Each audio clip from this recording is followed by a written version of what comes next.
अस्सलामु अलैकुम व रहमतुल्लाहि व बरकातुहू। हमीदा व मुसल्लियन अम्मा बाद, फ़अऊज़ु बिल्लाहि मिनश शैतानिर रजीम। बिस्मिल्लाहिर रहमानिर रहीम। या अय्युहल्लज़ीना आमनु इज्तनिबू कसीरम मिनज़-ज़न्नि इन्न बअज़-ज़न्नि इस्म वला तजस्ससू वला यग़्तब बअज़ुकुम बअज़ा अन याकुला लहमा अखीहि मैतन फकरीतुमुहु वत्तकुल्लाह इन्नल्लाह तव्वाबुर रहीम। अल-आया। क़ाल अन्नबिय्यु सल्लल्लाहु तआला अलैहि वसल्लम इय्यकुम वज़न्ना फ़इन्न ज़न्ना अक़ज़बल हदीस वला तजस्ससू वला तहस्ससू वला तबाग़दू वकूनू इबादल्लाहि इख़वाना। रवाहुल बुखारी। समस्त प्रशंसा महान अल्लाह रब्बुल आलमीনের निमित्ते, যেই মহান আল্লাহ রব্বুল আলামিন আমাকে আজকে অত্র প্রোগ্রামে উপস্থিত হওয়া তৌফিক দান করেছেন, এই জন্য মহান আল্লাহ রব্বুল আলামিনের শুকরিয়া আদায় করছি। এবং আপনাদেরকে আল্লাহ রব্বুল আলামিন বাছাই করে, গ্রামে অনেক মানুষ ছিল, সবার মধ্য থেকে বাছাই করে আল্লাহ রব্বুল আলামিন আপনাদেরকে এখানে নিয়ে এসেছেন। এজন্য আমি আল্লাহ রব্বুল আলামিনের কৃতজ্ঞতা আদায় করি, আপনারাও আল্লাহ রব্বুল আলামিনের কৃতজ্ঞতা আদায় করুন। আমরা উভয় পক্ষে আমরা আল্লাহ রব্বুল আলামিনের নামাক হালালি করার জন্য সকলেই বলি আলহামদুলিল্লাহ। অতঃপর দরুদ ও সালাম বর্ষিত হোক আমাদের শেষ নবী মুহাম্মদুর রাসূলুল্লাহ সাল্লাল্লাহু তাআলা আলাইহি ওয়াসাল্লামের উপর। আল্লাহুম্মা সাল্লি আলাইহি আল্লাহুম্মা বারিক আলাইহি আল্লাহুম্মা আমিন। ব্রাদার ইসলাম, আপনারা ইশতেহারে নাম পেয়েছেন যে আপনাদের এখানে ভাষায় পাইকর হতে একজন আলেমে দ্বীন তিনি আসবেন। যাই হোক, তিনি কোনো কারণবশত হয়তো আসতে পারেননি, যার জন্য নাইব হিসাবে তিনার কাজটাকে উঠাবার জন্য আল্লাহ রাব্বুল আলামিন আমাকে তৌফিক দান করেছেন, তাই আসতে পেরেছি। এবং তিনার এটা বক্তব্যের বিষয় ছিল, সেই বক্তব্যের বিষয়ের উপরেই ইনশাআল্লাহ কিছু আলোচনা করার চেষ্টা করব। আমা তৌফিক ইল্লা বিল্লাহ। বক্স না দেন, কথা তো বোঝা যাচ্ছে, অসুবিধা হচ্ছে কি? বক্স দেন না,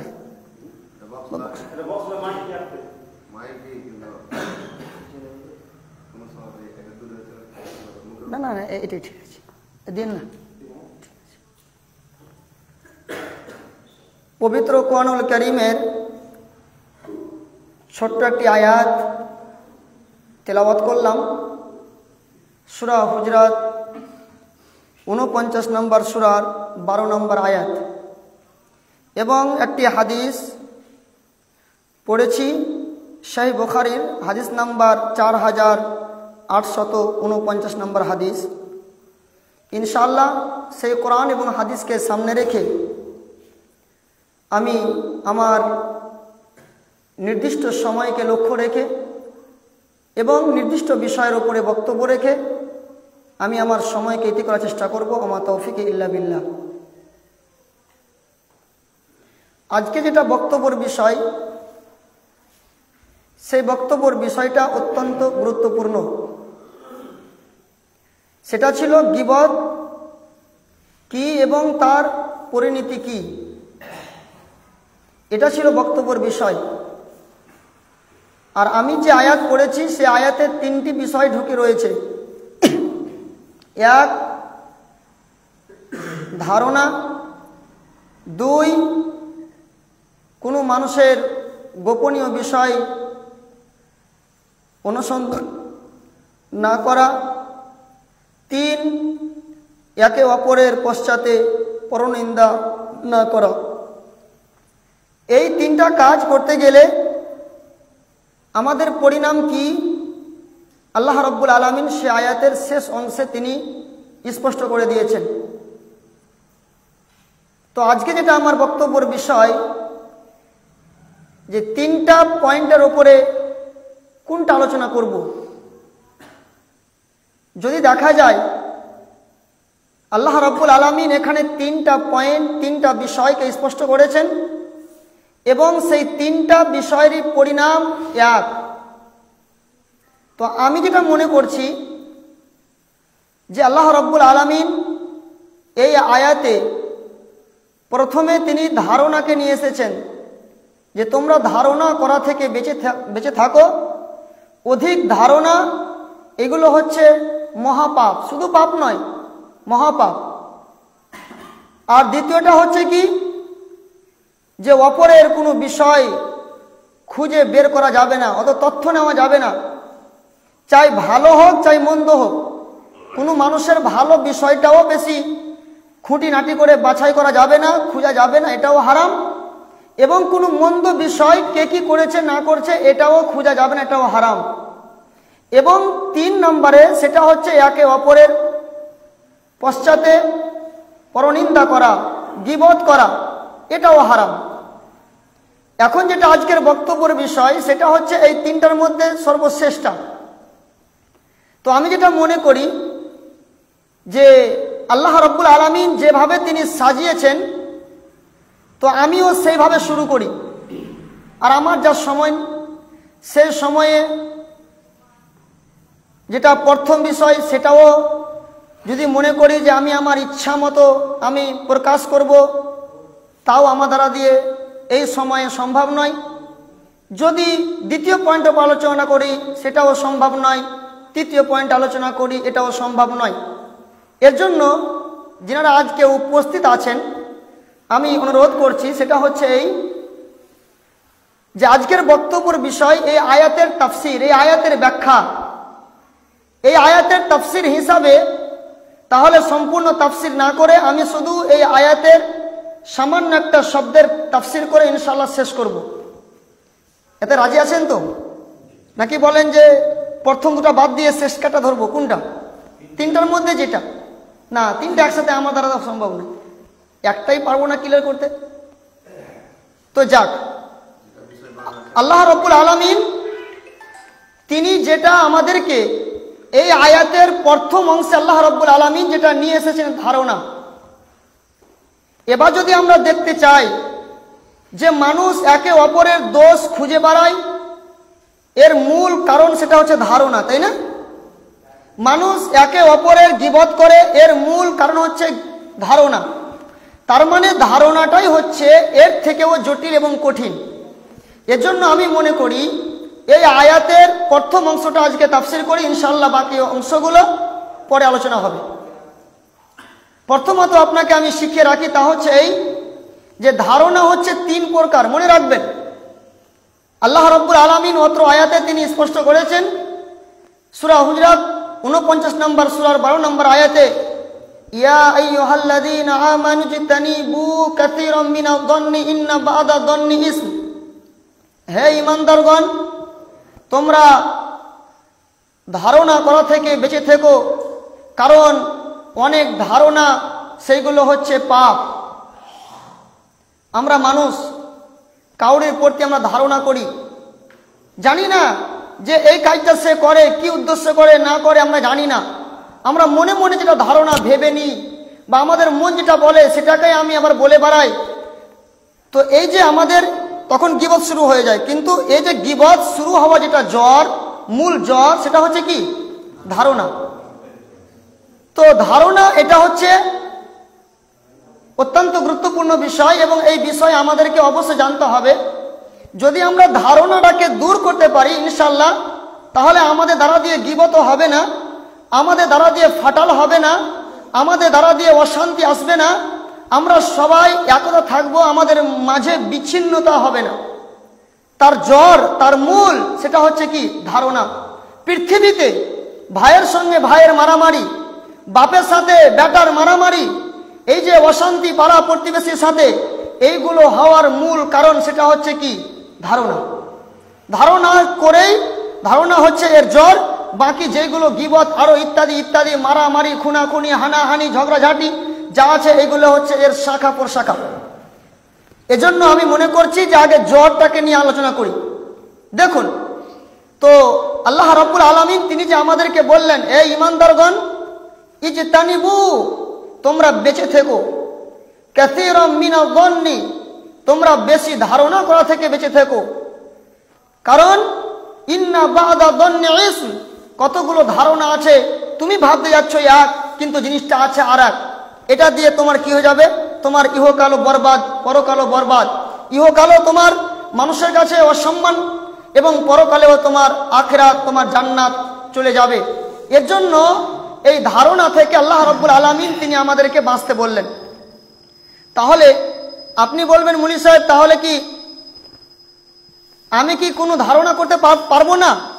আমি কি কারোর প্রতি কোনো ধারণা করব না? এটা তাহলে কি ধারণা আমার দ্বারা করা হবে না? জি না, কথাটা ভালো করে স্পষ্ট। এই জন্য প্রথমে বললাম যে তিনটায় আলোচনা করা সম্ভব নয়। দেখুন যে ধারণা তিন প্রকার। এক, সেটা হচ্ছে ওয়াজিব, সেটা ধারণা করতেই হবে। যদি আপনি সে ধারণা না করেন তাহলে আপনার ঈমানই নেই। নাম্বার দুই, আর এক প্রকার ধারণা, সেটা হচ্ছে কি? হারাম। সেই ধারণা করাই যাবে না। যদি আপনি সে ধারণা করেন তাহলে আপনার জন্য আখিরাত বরবাদ এবং ইহকালও বরবাদ। নাম্বার তিন ধারণা, সেটা হচ্ছে কি? যে জায়েজ ধারণা, আপনি ধারণা করতে পারেন। আপনাকে প্রথমত এই তিনটে ধারণার ব্যাখ্যা আপনাকে করে দিই। প্রথম যেটা ধারণা, সেটা হচ্ছে এই যে আল্লাহর প্রতি ধারণা, ফারিস্তার প্রতি ধারণা, এবং আমাদের আখিরাতে হিসাব কিতাব হবে। আচ্ছা, এগুলো আমরা দেখেছি, কবরে আযাব হবে দেখেছি, এগুলো দেখিনি তো। এইগুলো আমরা দেখিনি তো বিশ্বাস করছি কি করে? কথা বলুন, ধারণা না? ভাবছি, আমরা মনে মনে ভাবছি। আল্লাহ রাব্বুল আলামিনকে আমরা জীবনে চোখে দেখিনি, অথচ আমরা আল্লাহ রাব্বুল আলামিনের ব্যাপারে যদি আমরা ধারণা না করি যে আল্লাহ রাব্বুল আলামিন আছেন, তাহলে আমাদের ঈমান থাকবে? থাকবে না। এক কথায় ঈমান যে 6টা জিনিসের নাম, এগুলো আমরা চোখে দেখিনি, অথচ আমাদেরকে মেনে নিতে হবে। এরই নাম হচ্ছে, তো এই যে ধারণাগুলো আছে এগুলো হচ্ছে ওয়াজিব। এগুলো কি? এগুলো হচ্ছে ওয়াজিব। যদি আপনার ভিতরে ধারণাগুলো না থাকে তাহলে আপনার ঈমানই নষ্ট হয়ে যাবে। যেমন আল্লাহ রাব্বুল আলামিনের ব্যাপারে ধারণার ব্যাপারে সহিহ মুসলিমের হাদিস, হাদিস নাম্বার 2877 নম্বর হাদিস, রাসূলুল্লাহ সাল্লাল্লাহু আলাইহি সাল্লাম তিনি বলছেন, লা ইয়ামুতান্না আহাদুকুম ইল্লা ওয়া হুয়া ইহসিনু যান্না বিল্লাহি আযজা ওয়া জাল্লা। তোমাদের মধ্যে কেউ যেন আল্লাহর প্রতি সুধারণা পোষণ ব্যতীত মৃত্যুবরণ না করে। যতক্ষণ পর্যন্ত যে আল্লাহর প্রতি সুধারণা না করবে যে আল্লাহ রাব্বুল আলামিন আছেন, এই ধারণা না করবে, ততক্ষণ পর্যন্ত তোমরা কেউ মৃত্যুবরণ করিও না। যাক, এইভাবে আপনাকে আমি প্রতিটা ব্যাখ্যা দেব, তাও সম্ভব নয়। শুধু আপনাকে আমি বললাম যে ধারণা যে তিন প্রকার, তার মধ্যে একটা ধারণা সেটা হচ্ছে ওয়াজিব। যদি আমরা ধারণা না করি তাহলে আমাদের আখিরাত বরবাদ হয়ে যাবে। নাম্বার দুই, সেটা হচ্ছে হারাম ধারণা, যেটা আল্লাহ রাব্বুল আলামিন তিনি নিষেধ করলেন, ইয়া আইয়ুহাল্লাযীনা আমানু ইজতানিবু কাসীরাম মিনায যন্নি ইন্না বা'দা যন্নি ইসম। হে ঈমানদারগণ, তোমরা বহু ধারণা থেকে বেঁচে থাকো, কারণ কতগুলো ধারণা আছে যে সেই ধারণাটা হারাম। সেটা কেমন? কোনো মানুষের বিষয়ে আপনি স্পষ্ট নন যে ওই মানুষটা কি করছে না করছে, আপনি তার উপরে কোনো একটা মন্তব্য ভেবে নিলেন। হয়তো দুজন কিছু একটু গল্প করছে, আর কিছু করছে, আপনি ভাবলেন মনে হয় আমার ব্যাপারে গল্প করছে, বা আর কিছু ইত্যাদি ইত্যাদি, আপনি ভাবছেন আমার ব্যাপারে ষড়যন্ত্র করছে, ইত্যাদি ইত্যাদি। এক কথায় এই ধরনের ধারণা, এটা হচ্ছে হারাম। আর যেটা তৃতীয় নম্বর যেটা ধারণা, সেটা হচ্ছে জায়েজ। আপনি জানেন যে শহীদরা হয়তো মদ খায়, এটা উদাহরণ দিচ্ছি। এখন যদি মনে করেন যে আমি হয়তো টলছি আর বকছি, তাহলে আপনি যদি মনে করেন যে এই বকছে মানে তার মানে মদ খেয়েছে, তো এটা যদি ধারণা করেন তাহলে এটা আপনার হারাম নাকি? আপনি জানছেন আমার বৈশিষ্ট্য যে আমি হয়তো মদ খাই বা আর কিছু খাই বা আমার যেটা মানে অভ্যাস, তাহলে আপনি এটা মনে মনে যদি ভাবেন, এটা হচ্ছে মুস্তাহাব, জায়েজ, ভাবা যায়। তাহলে যা যেটা চরিত্র, বা হয়তো একটা চোর ওই অনেকবার ধরা পড়েছে, এবারকার মনে করেন রাত 12টার সময় একজনের বাড়ি থেকে বের হলো, আপনি কিন্তু দেখেননি, তবুও মনে মনে ভাবছেন মনে হয় চুরি করতে ঢুকেছিল। এরকম যদি আপনি ভাবেন তাহলে এটা কি গুনাহ হবে? না। প্রিয় ভাইরা আমার, যেটা আজকে আমি বলতে চাচ্ছি সেটা হচ্ছে যেটা নিষেধ ধারণা, ইজতানিবু কাসীরাম মিনাজ যন্নি ইন্না বা'দাজ যন্নি ইসম, তোমরা অধিক ধারণা থেকে বেঁচে থাকো, কারণ কতগুলো ধারণা আছে সেগুলো হচ্ছে গুনাহ, সেগুলো হচ্ছে পাপ। সেই ধারণাগুলো কি? তাহলে আল্লাহ রাব্বুল আলামিন তিনি আমাদেরকে ধারণা থেকে বাঁচতে বললেন। এবারে আমরা সরাসরি হাদিসের দিকে দেখব যে প্রিয় নবী মুহাম্মদ রাসূলুল্লাহ সাল্লাল্লাহু আলাইহি সাল্লাম তিনি আমাদেরকে ধারণা থেকে বাঁচতে বলেছেন কি বলেননি? জি অবশ্যই। আমরা ফলো করব আল্লাহ এবং আল্লাহ রসুলের দিকে, কোরআন এবং সুন্নাহর দিকে। তাহলে কোরআন থেকে স্পষ্ট হলো এই যে আমরা কারোর প্রতি আমরা কুধারণা করব না, কারোর প্রতি আমরা মন্দ ধারণা করব না। যদি মন্দ ধারণা করতে যাই তাহলে এটা হচ্ছে হারাম। যেমন রাসূলুল্লাহ সাল্লাল্লাহু আলাইহি সাল্লাম তিনি বলেছেন ওয়ালা তাযুন্নান্না বিকালিমাতিন খারাজাত মিন ইমরি মুসলিমিন শাররান, যদি তোমার কোনো মুসলিম ভাইয়ের জবান থেকে কোনো বাক্য বের হয়ে যায় তাহলে তুমি তোমার সেই মুসলিম ভাইয়ের বাক্যটাকে তুমি মন্দ ভেবে নিও না, বরং ওয়ান্তা তাজিদু লাহু ফিল খায়রি মাহমালান, বরং তুমি তার বাক্যটাকে তুমি উত্তম ধারণাতে মনে করে নাও। কারণ অন্য হাদিস রাসূলুল্লাহ সাল্লাল্লাহু আলাইহি সাল্লাম তিনি বলেছেন হুসনুল যন্নি মিন হুসনিল ইবাদা, তুমি যদি ধারণাটাকে যদি ভালো ধারণা করে নাও তাহলে এটাও তোমার জন্য ইবাদত হয়ে যাবে। আর তুমি যদি ওই ধারণাটাকে যদি তুমি মন্দ ধারণা করে নাও তাহলে এটা তোমার জন্য এটা হারাম, এটা করা যাবে না। যেমন রাসূলুল্লাহ সাল্লাল্লাহু আলাইহি সাল্লাম তিনি সহিহ বুখারী হাদিসে তিনি ব্যক্ত করেছেন যে ইয়াকুম ওয়াদন্না ফা ইন্না দন্না আকযাবাল হাদিস, তোমরা ধারণা করা থেকে বেঁচে থেকো, কারণ ধারণা হচ্ছে বড় মিথ্যা। পৃথিবীতে সবথেকে বড় মিথ্যা সেটা হচ্ছে ধারণা। ইয়াকুম ওয়াদন্না ফা ইন্না দন্না আকযাবাল হাদিস, তোমরা ধারণা থেকে বেঁচে থেকো, কারণ ধারণা হচ্ছে সব থেকে বড় মিথ্যা, এর থেকে বড় মিথ্যা আর পৃথিবীতে কিছু নেই। তারপরে আল্লাহ রাব্বুল আলামিন নবী তিনি বলছেন ওয়ালা তাজাসসু, তোমরা একে অপরের গোপনীয় বিষয় অনুসন্ধান করো না, চাই সেটা ভালো ক্ষেত্রে হোক চাই মন্দর ক্ষেত্রে হোক, কোনো বিষয়ে খুঁটিনাটি করে তার গোপনীয় বিষয়কে খুঁজে বের করা যাবে না। আর কি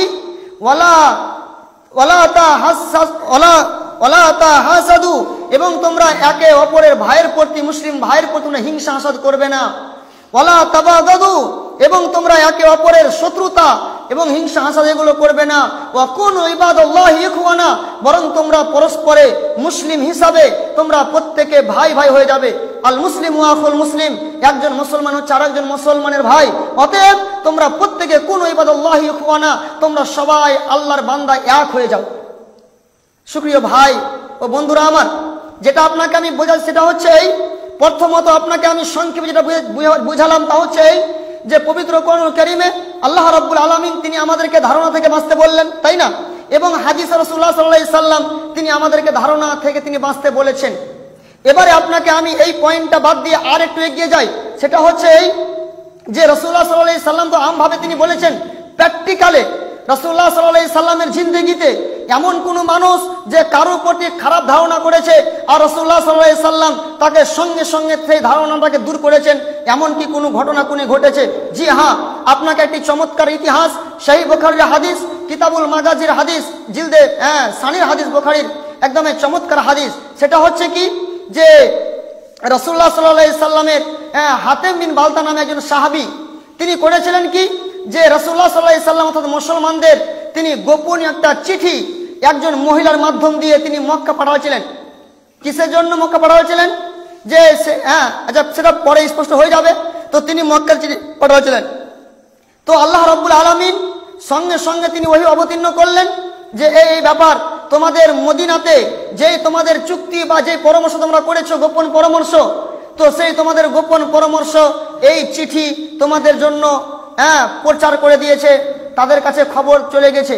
অতএব আল্লাহ রাব্বুল আলামিনের নবীর কাছে ওহী করা হলো যে একজন মহিলার মাধ্যম দিয়ে সেই চিঠি পৌঁছানো হচ্ছে মক্কাতে। অতএব সেই মহিলাকে যাও আর গিয়ে ধরো, সেই মহিলাটা এখন অবস্থান করছে কোথায়? এখন সে আছে খাক নামক স্থানে, রওজায়ে খাক বলে একটা জায়গা, সেই জায়গাতে মহিলাটা আছে। এখন তাড়াতাড়ি যাও আর যাওয়ার পরে তার কাছ থেকে চিঠিটা কেড়ে নাও।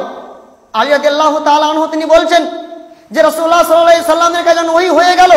আল্লাহ রাসূল সাল্লাল্লাহু আলাইহি সাল্লাম তিনি করলেন কি যে আলী বলছেন যে আমি, জুবাইর এবং মিকদাদ এবং আরো কয়েকজন সাহাবা মিলে আমরা আমাদের ঘোড়াগুলোকে গতির সাথে দৌড়ে নিয়ে আমরা ঠিক সেই খাক নামক স্থানে আমরা পৌঁছে গেলাম।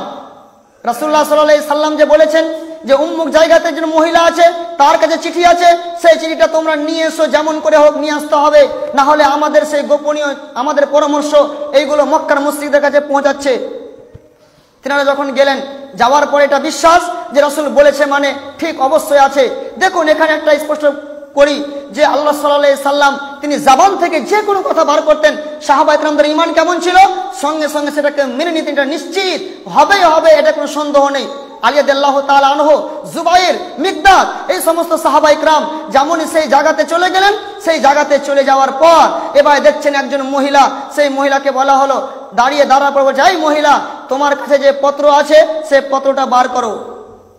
সেই মহিলা তো সেই এই পত্রটা পাচার করবে, তার জন্য চুক্তি হয়েছে বা হয়তো তাকে কিছু দিবে, এরকম একটা লোভে, অর্থের লোভে তো সে এটা করছে। এই কি সহজে বার করে হতে পারে? হতে পারে না। সেই মহিলা টাল বাহানা করছে, অনেক কিছু বলছে, না না না না আমার কাছে কোনো পত্র নেই, আমার কাছে কোনো কিছু নেই। বিভিন্ন রঙ করলো।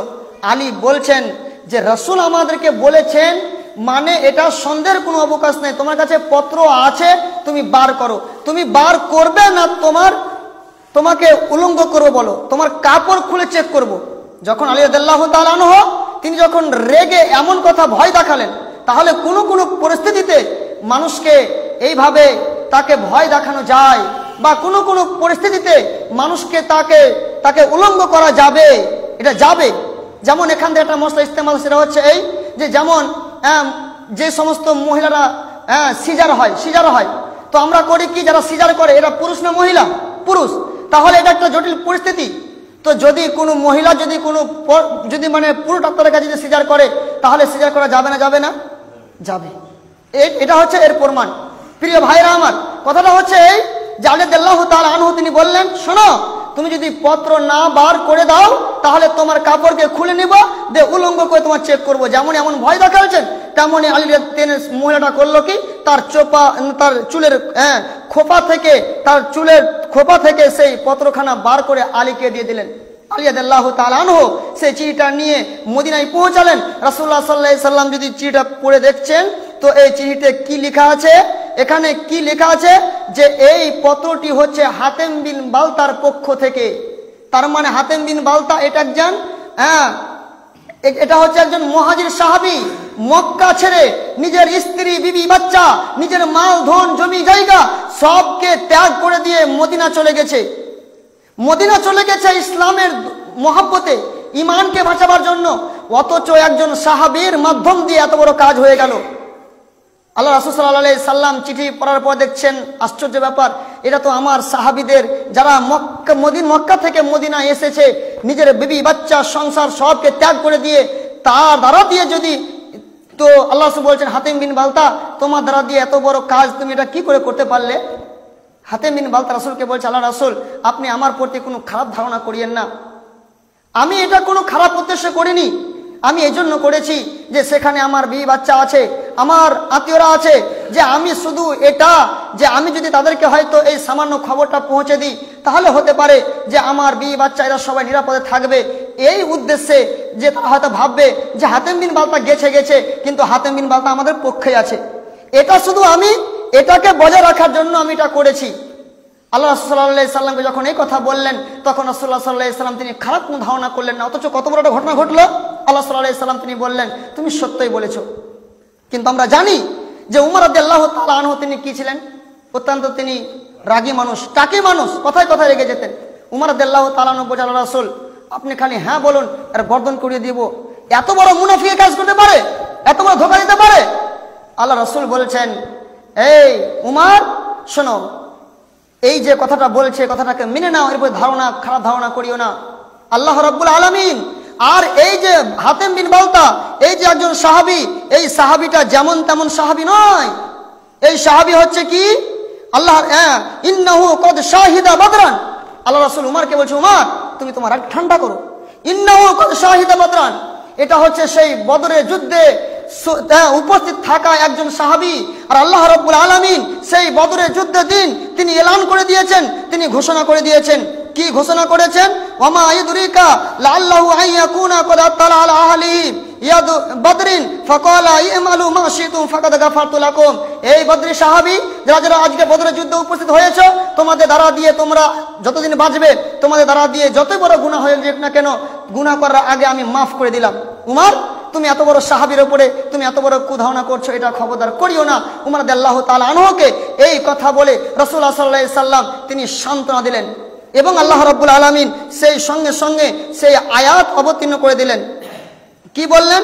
ইয়া আইয়ুহাল্লাযীনা আমানু লা তাত্তাখিযু আদুওয়ি ওয়া আদুওয়াকুম। হে ঈমানদারগণ, তোমরা আমার দুশমন এবং তোমাদের দুশমনকে তোমরা বন্ধুরূপে গ্রহণ করতে যেও না।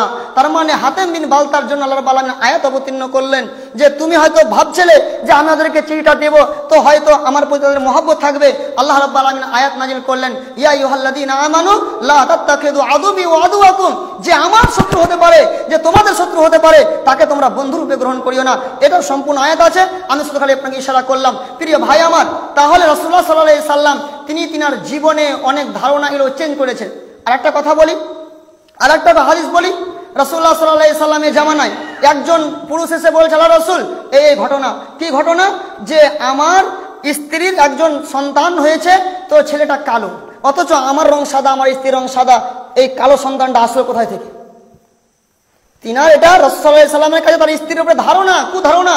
তার মানে আমার স্ত্রী কারোর সাথে খারাপ কাজ করেছে, এটা হচ্ছে অন্য সন্তান, এটা আমার সন্তান নয়। আল্লাহ রাসূল সাল্লাল্লাহু আলাইহি সাল্লাম তাকে কি যুক্তি দিয়ে তার ধারণাটাকে দূর করলেন? আল্লাহ সাল্লাল্লাহু আলাইহি সাল্লাম বলছেন, হ্যাঁ গো, তো তোমার রং সাদা এবং তোমার স্ত্রীর রং সাদা, তাই তোমার সন্তানটা কালো হয়েছে বলে তুমি এটাকে খারাপ ধারণা করছো? বলছে, জি, এটা তো হতে পারে না, কারণ সাদা হবে। আল্লাহ রাসূল বলেছে, তোমার বাড়িতে এই ঘোড়া আছে? বলছে, জি আছে।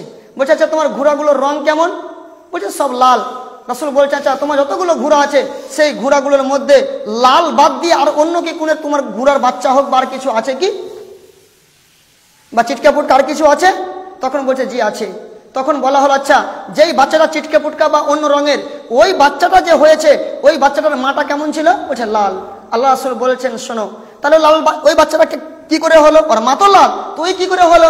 তখন বলছে আল্লাহ রাসূল, সম্ভবত যে ওই ঘোড়াটার তার পূর্বে পূর্বে পূর্বে হয়তো কেউ না কেউ এরকম ছিল, ওর জন্য হয়তো ওর রগে রগে রগে রগে ছোঁয়াতে এই এরকম হয়ে গেছে। তখন রাসূল সাল্লাল্লাহু আলাইহি ওয়াসাল্লাম বলছেন, লাআল্লাবনাকা হাদা নাজাহু ইরকুন, সম্ভবত যে তোমার পূর্বপুরুষের মধ্যে কেমন কালো ছিল এজন্য তোমার সন্তানটা কালো হয়ে গেছে। রাসূলুল্লাহ সাল্লাল্লাহু আলাইহি সাল্লাম তিনি এই যুক্তি দিয়ে তার ধারণাটাকে দূর করলেন। প্রিয় ভাইরা আমার, এই ছাড়া রাসূলুল্লাহ সাল্লাল্লাহু আলাইহি সাল্লাম তিনি আরো ধারণা করেছেন কি, একজন লোক, একজন মানুষ সেই মদ পান করার জন্য রাসূলুল্লাহ সাল্লাল্লাহু আলাইহি সাল্লামের কাছে 3 বার বিচার আনা হলো। আর মদ পান করলে তাকে কোড়া মারতে হবে, ব্যাঘাত করতে হবে, তাকে চাবুক মারতে হবে 40 কোড়া করে। এবং উমর রাদিয়াল্লাহু তাআলা আনহুর কালে যখন দেখলে যে না মদের প্রভাব আরো বেড়েছে, তখন এটাকে বন্ধ করার জন্য 80 কোড়া করে তিনি জারি করেছিলেন। তো রাসূল সাল্লাল্লাহু আলাইহি সাল্লামের জামানায় কয়েক কোড়া ছিল, কেউ যদি মদ পান করে তাহলে তাকে 40 কোড়া মারতে হবে। তো ওই ব্যক্তিকে আনা হয়, মারা হয়, আবার জায়গায় সেই 2 বার হলো, 3 বারের বার। তখন উমর রাদিয়াল্লাহু তাআলা আনহু তিনি নিজের রাগকে কন্ট্রোল না করতে পেরে তিনি করলেন কি, ওর উপরে লানত দিয়ে দিলেন যে আল্লাহ তোর উপরে লানত বর্ষণ করুক, তোকে বারবার বারবার অপমান করা হচ্ছে, অথচ তুমি আবার এই মদই ছাড়ো না। তখন রাসূলুল্লাহ সাল্লাল্লাহু আলাইহি সাল্লাম বলেছেন, লা তাআনু, এই উমর শোনো, তুমি তার উপরে লানত দিও না। ওয়াল্লাহি, আল্লাহর কসম করে বলছি, মা আলিমতু আন্নাহু ইউহিব্বুল্লাহ ওয়া রাসূলা, আমি জানি যে সে আল্লাহকে আল্লাহর রাসূলকে ভালোবাসে, এজন্য লানত দিও না, লানত দেওয়া যাবে না। তারপরে রাসূলুল্লাহ সাল্লাল্লাহু আলাইহি সাল্লাম তিনি বলেছেন, দেখো, ঈদ ক্বালা রাজুলু হালাকান নাস ফাহুয়া হালাকুকুম, যদি কোনো মানুষকে বলে তুমি ধ্বংস হয়ে যাও, তাহলে আসলে সে ধ্বংস হবে না, হতে পারে আল্লাহ রাব্বুল আলামিন তোমাকে ধ্বংস করবে। অতএব সে আল্লাহকে ভালোবাসে, রাসূলকে ভালোবাসে, এজন্য খারাপ মন্তব্য করিও না। প্রিয় ভাইরা আমার, শুধু একটা পয়েন্ট আপনাকে আমি বলতে চাচ্ছি, তা হচ্ছে এই যে আল্লাহ সাল্লাল্লাহু আলাইহি সাল্লাম তিনি ধারণাকে কিভাবে মানুষের কাছ থেকে দূর করেছেন, কিভাবে তিনি চেঞ্জ করেছেন, এবং আল্লাহ রাব্বুল আলামিন নিষেধ করেছেন এবং রাসূল সাল্লাল্লাহু আলাইহি নিষেধ করেছেন। এই কয়েকটি কথা আপনাকে বললাম, যেহেতু আমার সময় 50 শেষ, এজন্য তবু আমি কিন্তু আর 5 মিনিট নিচ্ছি। তা হচ্ছে এই শেষ পয়েন্ট যেটা, সেটা হচ্ছে এই যে যদি আমরা আল্লাহ রাব্বুল আলামিনের বিধানকে আমরা অমান্য করে দিই, আল্লাহ রাব্বুল আলামিন ধারণা করতে নিষেধ করেছেন, রাসূলুল্লাহ সাল্লাল্লাহু আলাইহি ওয়াসাল্লাম আমাদেরকে ধারণা করতে নিষেধ করেছেন, কিন্তু যদি আমরা ধারণা করে নিই তাহলে কি আমাদের কোনো আমাদের এর জন্য এর পরিণাম কি? শুনুন, এর পরিণাম হচ্ছে এই, আল্লাহ রাব্বুল আলামিন আমাদেরকে ঈমানদারদেরকে বলছেন, ইয়া আইয়ুহাল্লাযীনা আমানু ইউজাকুম ফাসিকুম বিনাবাইন ফাতাবায়ানু আন তাসুবু কওমান বিজাহিলাতিন ফাতুসবিহু আলা মা ফাআলতুম নাদিমিন। এই ঈমানদাররা শোনো, তোমাদের কাছে যদি কোনো ফাসেক তোমাদের কানে কোনো খবর দেয়, তাহলে সেই কানে সে কথাটা শোনা মাত্র তোমরা সেই কথাটাকে শুনে নিও না। আর তার কথা শুনে তোমরা অজ্ঞতাবশত কোনো মানুষকে তোমরা কষ্ট দিও না। যদি এরকমভাবে কষ্ট দিয়ে দাও, তাহলে তোমরা সেই কাজটা করেছো বলে তোমরা অপমান হতে হবে তোমাদেরকে। তাহলে এবার এটা তো কোরআনের আয়াত বললাম, প্র্যাকটিক্যালি এবার এই আয়াতের তাফসীর হিসাবে একটা ঘটনা বলি। এর অনেক ঘটনা রয়েছে, আপনাকে শুরুতে বলেছি বিস্তারিত আলোচনা আছে, শুধু সংক্ষিপ একটা আপনাকে শোনাই যে যদি কোনো মানুষ কোনো ধারণা করে নেই, তাহলে ধারণা করার পরে যদি সত্যিকারী সেটা যদি না করে থাকে, তাহলে যে ধারণা করবে সে অপমান হবেই, সে লজ্জিত হবেই। এটাই হচ্ছে প্রমাণ যে আল্লাহ রাব্বুল আলামিন তিনি বললেন। এবারে প্র্যাকটিক্যালে রাসূলুল্লাহ সাল্লাল্লাহু আলাইহি সাল্লামের জিন্দেগিতে হয়েছে না হয়নি আপনি ভালো করে শুনেন। সেই বুখারীর হাদিস এবং মুসলিমের হাদিস, মিশকাতের হাদিস, বিভিন্ন হাদিস গ্রন্থে হাদিস রয়েছে, অনেক লম্বা হাদিস। সেই হাদিসে 3টি ঘটনা রয়েছে যে 3জন শিশু মায়ের কোলে কথা বলেছে। আচ্ছা, আমাদের শিশুরা যখন মায়ের কোলে যেদিন হয় দুধ খায়, 1 মাসের 2 মাসের বা একদিন দুদিনকার কথা বলতে পারে না। কিন্তু পৃথিবীতে অলৌকিক ঘটনা, আশ্চর্য ঘটনা, 3জন শিশু মায়ের কোল থেকে কথা বলেছে। তার মধ্যে একটা হচ্ছে সেই জুরাইজের পক্ষে একজন সাক্ষী দিয়েছিল। আর দ্বিতীয়টা হচ্ছে কে, যে ঈসা আলাইহিস সালাম তিনি তিনার মায়ের ব্যাপারে মানুষরা কুধারণা করেছিল, সেই সময় তিনি কি করেছিলেন, সেই সময় তিনি নিজে সাক্ষী দিয়ে দিয়েছিলেন।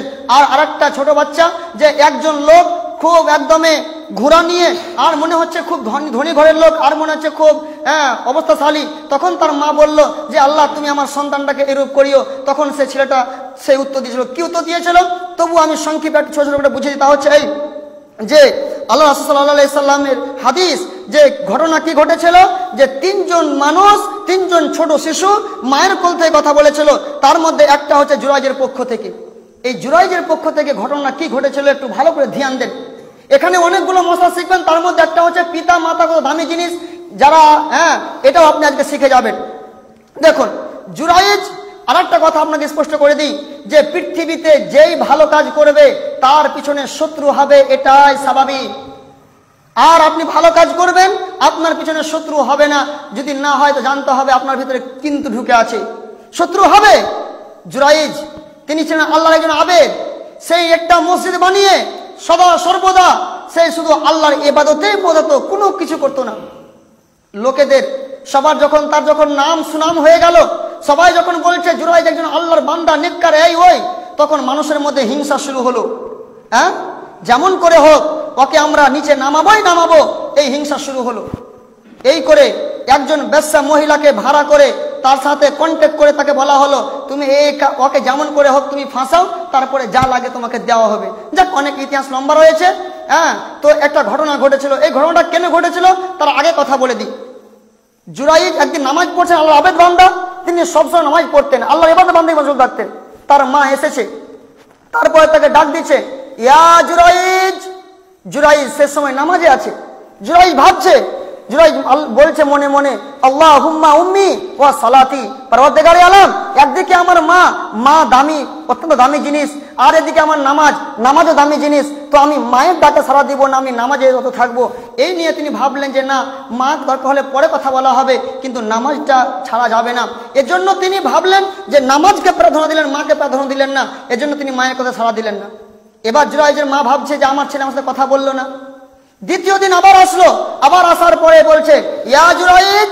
জুরাইজ আবার এই কথাই মনে মনে বলছে, আল্লাহুম্মা উম্মি ওয়া সালাতি, আল্লাহ একদিকে আমার মা, একদিকে আমার নামাজ, আমি কোনটা করব? নামাজ ছাড়বো না, আমি মায়ের দিকে সাড়া দেবো। তিনি ভাবলেন যে না, মায়ের থেকে নামাজটা বেশি দামি, এজন্য তিনি নামাজে থাকলেন, মায়ের কথায় সাড়া দিলেন না। তার মা এইভাবে ঘুরে চলে গেল। তৃতীয় দিন আবার তার মা তার কাছে এসেছে, তার এই ইবাদত গাহেতে। আবার আসার পরে বলছে, ইয়া জুরাইজ। জুরাইজকে যখন ডাকা হচ্ছে, তখন জুরাইজ আবার একই নামাজে অবস্থায় আছেন। তিনি বলছেন, আল্লাহুম্মা উম্মি ওয়া সালাতি, আল্লাহ একদিকে আমার নামাজ আর একদিকে আমার মা, আমি কোনটা করবো আমি দিশা পাই না। তিনি ভাবলেন যে না, এই নামাজটা বেশি দামি মায়ের থেকে। দেখুন একটা কথা বলি, যে নফল নামাজ পড়ার চাইতে মায়ের ডাকে সাড়া দেওয়া এটা বেশি দামি। কথা বুঝতে পারছেন? কারণ ফরজ নামাজ না, এই নফল নামাজ পড়ছেন জুরাইজ। কি পড়ছে? নফল নামাজ। তো এর মা কিন্তু ওই মুহূর্তে, এবং ইমাম বুখারী রাহমাহুল্লাহ তিনি জিলদে আওয়ালে তিনি একটা বাব বেঁধেছেন যে একদিকে নফল নামাজ আর একদিকে মা, তাহলে কোনটা তুমি করবে, এই করে তিনি বাব বেঁধেছেন, দিয়ে এটা তিনি ঘটনাটা তিনি সংক্ষেপে পেশ করেছেন। তো যাই হোক, কথা হচ্ছে এই যে জুরাইজের মা যখন একদিন দুদিন 3 দিন ধরে ডাকলো, যখন কোনো সাড়া এলো না, তখন জুরাইজের মা আক্ষেপের সাথে একটা বদদুয়া দিয়ে দিল, আল্লাহ আমি আমার যে সন্তানকে পেটে রেখেছি, যে সন্তানকে মানুষ করেছি, এই সন্তানের কাছে আমি আসলাম, তো 3 দিন ধরে আমার ডাকে সাড়া দিল না, তো আল্লাহ এই আমার সন্তানকে ততক্ষণ পর্যন্ত তুমি ওর মৃত্যুর মুখ দেখাইও না, ততক্ষণ পর্যন্ত সেই কোনো বেশ্যা মহিলার ফাঁদে না পড়বে। মায়ের বদদুয়া লেগে গেল। দেখুন রাসূল সাল্লাল্লাহু আলাইহি ওয়াসাল্লাম বলেছেন, সুনান আবু দাউদের হাদিস, সালাসু দাওয়াতিন মুস্তাজাবাতুন লা শাক্কা ফিহিন্না, দাওয়াতুল ওয়ালিদাইন, দাওয়াতুল মাজলুম, দাওয়াতুল মুসাফির। পৃথিবীতে 3 প্রকার দোয়া রয়েছে, যেই দোয়াগুলো আল্লাহ রাব্বুল আলামিনের নিকটে গ্রহণ হয়ে যায়, এতে কোনো সন্দেহের অবকাশ নেই, লা শাক্কা ফিহিন্না, এতে কোনো সন্দেহ নেই। তার মধ্যে একটা হচ্ছে দাওয়াতুল ওয়ালিদাইন, পিতামাতা যদি ছেলের পক্ষে দোয়া দুক চাই বদদুয়া দুক, যাই দিবে কবুল হয়ে যাবে। আর কি দাওয়াতুল মাজলুম, কোন মানুষের উপর যদি কোনো মানুষ অত্যাচার করে, সেই মাজলুম ব্যক্তি যদি বদদুয়া দিয়ে দেয়, তাহলে আল্লাহ এবং তার মাঝে কোনো পর্দা থাকে না, সেই দোয়া কবুল হয়ে যায়। দাওয়াতুল মুসাফির, কোনো মুসাফির ব্যক্তি যদি কোনো দোয়া করে বা দোয়া দেয়, তাহলে সেই দোয়া কবুল হয়ে যায়। এই জন্য যে কোনো মুসাফির আসলে, কোনো মেহমান আসলে আমাদেরকে খিদমত করতে হবে, সেবা করতে হবে। যাক, আমার সংক্ষিপ্ত কথা ইসলামটা হচ্ছে এই যে তার মা দোয়া করেছে, তার দোয়া কবুল হয়ে গেছে। এই দোয়া কবুল হয়ে যাওয়ার ফলে আর এদিকে মানুষের কি শত্রুতা বেড়ে গেল, শত্রুতা বেড়ে যাওয়ার কারণে এদিকে ঘটনা কি ঘটলো, ঘটনা ঘটলো এই যে মানুষ হিংসা করে ওকে কি করে ফাঁসা যায়। তখন একজন বেশ্যা মহিলাকে কন্ট্যাক্ট করে ভাড়া করে তাকে বলা হলো যে যেমন করে হোক জুরাইজের মান সম্মানকে নষ্ট করতে হবে। এই জন্য করলো কি যে তারা বলল, তখন একজন বেশ্যা মহিলার ফাঁদে পড়ে তখন একজন বেশ্যা মহিলা তার কাছে গেল, যাওয়ার পরে তার নিজের সৌন্দর্য তার সামনে প্রকাশ করলো যে এসো, আমি তোমার জন্য ফ্রি, তুমি আমার সাথে মজা লুটে নাও, শারীরিক সম্পর্ক করে নাও। জুরাইজ একজন আল্লাহর আবেদ বান্দা, তিনি অস্বীকার করে দিলেন, না আমার দ্বারা এটা সম্ভব নয়। বেশ্যা মহিলা বলছে সম্ভব নয়, দাঁড়া তোকে 12টা বাজাবো তো বাজাবো, তোর সম্মান শেষ করবো। এখন হলো না। এবারে সেই মহিলা করলো কি, যারা রাখাল শ্রেণীর মানুষ হয় এরা ভালো হয়, বলেন সবাই রাগ করেন না, সবাই যে খারাপ এমনটাও নাই। তো এবার এই মহিলা করলো কি, যারা গরু ছাগল চড়ায় রাখাল, এদের কাছে গিয়ে যখন বলেছে, তখন ওরা খুব আনন্দ, তার সাথে মিলামিশা করে নিয়েছে, আর পেটে বাচ্চা চলে এসেছে। যখন সে বাচ্চা ভূমিষ্ঠ হলো, বাচ্চা ভূমিষ্ঠ হয়ে যাওয়ার পরে এবার এটা কিন্তু নাটক সাজানো। তারা কিন্তু এবার বলছে, এই তুমি সন্তান কোথায় পেলা, তোমার বিয়ে হয়নি, কিছু হয়নি। তখন বলছে ওই লোকটা তোমরা যার খুবই সুনাম করছো, জুরাইজের। দেখুন, মানুষ যদি শুনে একটা লোককে খুব ভালোবাসেন আর তার ব্যাপারে যদি এরকম মন্তব্য শোনেন, মনে করেন আমার ব্যাপারে একটা মন্তব্য শুনে এলেন, তাহলে এত ভালোবাসেন, যদি এমন কোনো শুনলেন যে এরকম ঘটে গেছে, তো আপনারা এরপরে থেকে আমাকে আদর করবেন না মারবেন? কোনটা? মারবেন। আল্লাহ রাব্বুল আলামিন কি বললেন, ইয়া আইয়ুহাল্লাযীনা আমানু ইন জাআকুম ফাসিকুম বিনাবাইন, হে ঈমানদারগণ, তোমাদের কাছে যদি কোনো খবর আসে, কোনো ফাসিক যদি তোমাদেরকে কোনো খবর দিয়ে দেয়, তাহলে তোমরা সেই খবরটা আগে যাচাই করে নাও, সেই খবরটা আগে তোমরা ভালো করে দেখে নাও, তার আগে তোমরা কোনো সিদ্ধান্ত নিও না। কারণ শোনা কথা নিয়ে যদি তুমি তাকে দুঃখ দিয়ে দাও, কষ্ট দিয়ে দাও, তাহলে এর বিনিময়ে তোমাকে লজ্জিত হতে হবে, অপমান হতে হবে। এটা হচ্ছে আল্লাহর বিধান। সেই জুরাইজের ব্যাপারে মানুষরা যেমনই শুনলো, তথ্য নিল না, যাচাই করলো না, কিছুই করলো না। করলো কি, জুরাইজকে গিয়ে এত মহব্বত করতো, ভালোবাসতো, সবাই জুরাইজকে গিয়ে মারতে শুরু করলো, তার মসজিদকে ভেঙে ফেলে দিল। জুরাইজ বলছেন, ভাই আপনারা আমাকে মারছেন কেন গো? বলছে আর কথা শোনা যাবে না, তুমি এত বড় কাজ করে ফেলেছো, আর তোমার এখন কথা শোনা যাবে না। বলছে শোনেন, আপনি আমাকে একটু সুযোগ দেন, কেন মারছেন বলবেন তবে তো। তখন বলল যে তোমার দ্বারা দিয়ে কাজ হয়েছে, তো তোমাকে মারবো না, তো তোমাকে আদর করবো। তখন জুরাইজ বললেন, একটু আমাকে সময় দেন। তারপরে তিনি করলেন কি, 2 রাকাত নামাজ পড়লেন। এজন্য যখনই কোনো বিপদ আসবে, তখন আপনি কি করবেন, আল্লাহ রাব্বুল আলামিন ধৈর্য ধারণ করবেন। এবং কোরআন কারীমে বিভিন্ন জায়গায় বলা হয়েছে, ওয়াস্তাঈনু বিস-সাবরি ওয়াস-সালাহ, তুমি ধৈর্য ধারণ করো কিসের মাধ্যমে? নামাজের মাধ্যমে। প্রিয় ভাইরা আমার, এবং যে কোনো বিপদ আসবে, যে কোনো বিপদ থেকে বাঁচার মাধ্যম হচ্ছে আপনি 2 রাকাত নামাজ পড়লেন, তারপরে আল্লাহর কাছে দরখাস্ত রেখে দেন, ইনশাআল্লাহ আপনি বিপদ থেকে উদ্ধার হবেন, যদি আপনি প্রকৃত মুমিন হন, যদি তাকওয়াশীল হন, তো ইনশাআল্লাহ। সেই জুরাইজ নামাজ পড়লো, আর নামাজ পড়ার পরে নামাজ পড়ার পরে সেই জুরাইজ করলো কি, সেই আল্লাহর উপরে ভরসা রেখে সেই বাচ্চাটার কোলে নিয়ে আছে, সেই বাচ্চাটার পেটে একটা আঙুল মেরে বলছে, এই বাচ্চা বলো তো তোমার বাপকে। তখন সেই বাচ্চা, মাসুম বাচ্চা বলে দিল, আমার আব্বা হচ্ছে উম্মুক জায়গার রাখাল, উম্মুক জায়গাতে গরু চড়াচ্ছিল, বাই চড়াচ্ছিল, আমার মা সেখানে গিয়ে তার সাথে শারীরিক সম্পর্ক করেছে। একজন ছোট মাসুম বাচ্চার মাধ্যম দিয়ে আল্লাহ রাব্বুল আলামিন এটাকে প্রকাশ করে দিলেন। যখনই এটা ঘটনা ঘটে গেল, যেই লোকগুলো না জেনে না বুঝে জুরাইজকে মেরেছিল, জুরাইজের ঘরকে ভেঙে দিয়েছিল, তারা শেষে লজ্জিত হয়ে তারা ক্ষমা চেয়ে বলছে যে আপনি আমাদেরকে মাফ করে দেন, যাক আমরা না জেনে না বুঝে আমরা এত বড় ক্ষতি করে দিলাম, আপনি আমাদেরকে মাফ করে দেন। আর করলো কি, যে আপনার মাটির ঘর ছিল, আমরা আপনাকে সোনা দিয়ে তৈরি করে দেব, আপনাকে পাকা দিয়ে তৈরি করে দেবো, ইত্যাদি, আপনার আরো সৌন্দর্য করে দেবো। জুরাইজ বলে, আমার প্রয়োজন নেই। প্রিয় ভাইরা আমার, তাহলে আল্লাহর বিধান কি? কাউরির প্রতি ধারণা করিও না। এবং আল্লাহর বিধান কি? যে কোনো কথা শোনা মাত্র সেটাকে মেনে নিও না। যদি মেনে নিতে যাও তাহলে তুমি লজ্জিত হবে, অপমান হবে, এটাই হচ্ছে প্রমাণ। এবং নবী ঈসা আলাইহিস সালামের অনেক লম্বা জীবন ইতিহাস রয়েছে, যাক আমি এখান থেকে শেষ করলাম। যে যদি আমরা খারাপ ধারণা করি কোনো মানুষের প্রতি, আমাদের পরিণাম কি হতে পারে। এইভাবে নবী মুসা আলাইহিস সালামের ব্যাপারেও লম্বা ইতিহাস রয়েছে। যাক, আর বলছি না, যেহেতু আপনারা বিরক্ত বোধ করছেন, এখান থেকে শেষ করলাম। আল্লাহ রাব্বুল আলামিন যাতে করে আমাদেরকে কুধারণা থেকে বাঁচার তৌফিক দান করেন। যেহেতু কুধারণা এটা হচ্ছে প্রত্যেক অশ্লীল কাজের মূল, প্রত্যেক অশ্লীল কাজের জড়। গীবত বলেন, আরো মারামারি, খুনাখুনি, অশান্তি যতগুলো পৃথিবীতে আছে, সব কিছুর জড়, সব কিছুর মূল, সব কিছুর মা সেটা হচ্ছে ধারণা। এই ধারণাতে কি না হয়? ধারণাতে সব কিছু হয়। প্রিয় ভাইরা আমার, এর জন্য আজ থেকে আমরা এটা অন্তরকে আমরা পরিষ্কার করে নেব ইনশাআল্লাহ। আমরা কারোর প্রতি কুধারণা করব না। আল্লাহ রাব্বুল আলামিন যাতে করে আমাদেরকে কুধারণা থেকে বাঁচার তৌফিক দান করেন। আমিন। ওয়া আখিরু দাওয়ানা আনিল হামদুলিল্লাহি রাব্বিল আলামিন। আসসালামু আলাইকুম ওয়া রাহমাতুল্লাহি ওয়া বারাকাতুহু।